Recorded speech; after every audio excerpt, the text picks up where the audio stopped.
What's up, everyone? How's it going? Now, Japanese food is known around the world for being pretty healthy. I mean, after all, when you look at Japan, it boasts one of the lowest obesity rates in the world. And when you think of the typical Japanese diet, it's fish, rice, vegetables, green tea, soup, things that are usually associated with being pretty healthy. That said, not every famous Japanese food is actually good for you. So today, I wanted to talk about 5 Japanese foods that, when you come to Japan, you should probably eat in moderation, actually. So, if that sounds good to you, let's go ahead and get started with number 1. Starting off strong with the most famous Japanese food out there, sushi. Now, I'm not talking the deep fried stuff that you can get in the US or Europe. I'm talking your basic rice with fish on top. And now the reason sushi is actually a bit unhealthy for you is because of how they prep the rice. So to make rice for sushi, you need to use salt, sugar, and rice vinegar. And those 3 things together actually jack up the calories, so you're probably eating more calories than you're actually expecting. And then what do you also usually eat sushi with? You usually dip it in soy sauce, which is, again, loaded with salt. So between the extra salt, sugar, vinegar, and the extra salt and the soy sauce, it's easy to eat a lot more salt than you're expecting. Same with sugar. Now, that's not to say never eat sushi.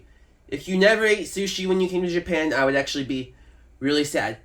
Just maybe make it once every 2 weeks, once every 3 weeks kind of thing, not once a day. The next unhealthy food is actually miso soup. Now, I know what you're thinking, Justin. There is absolutely no way miso soup can be unhealthy. And well, once again, like with sushi and the soy sauce, it's because of the amount of sodium present. So 1 bowl of miso soup typically has about 1,000 milligrams of sodium, which, for reference, is about half your daily intake from just 1 little bowl. So if you're on a low sodium diet, this definitely might sound concerning to you. That said, there's been some recent research to show that the sodium present in miso soup actually doesn't raise blood pressure and cause hypertension. I'm not sure why this is, but if you're concerned about the amount of sodium present, then it might be a good idea to limit the amount of miso soup you're eating. And when you come to Japan, you'll find this is actually kind of a common theme around Japanese food, that it is either loaded with sodium or carbs, or even both, like the next thing on this list, which is ramen. Now, this one is definitely less surprising than sushi or miso soup, but ramen is definitely not the healthiest thing you could eat. The broth itself is loaded with sodium.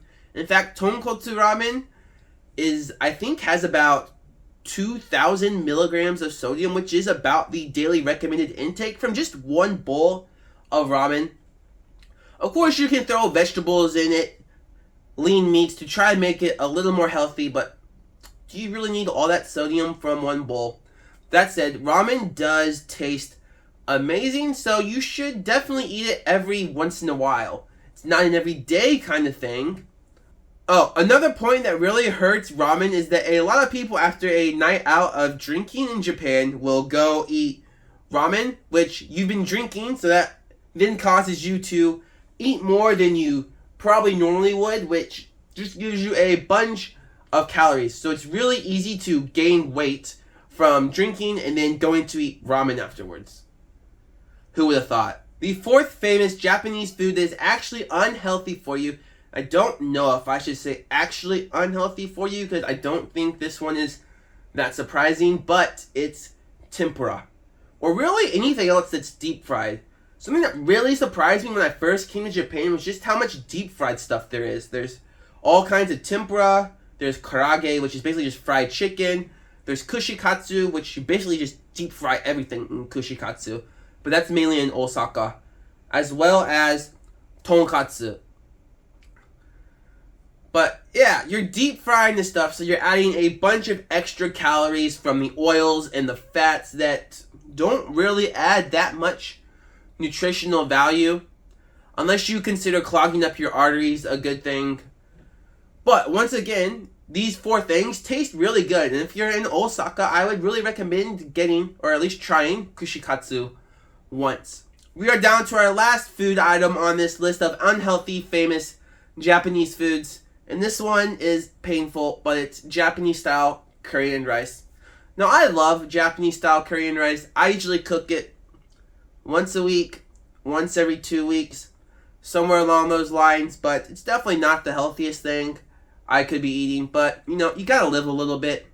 And the reason it's not that healthy is, starting with the curry ryu, which is the little block that you usually make the sauce from.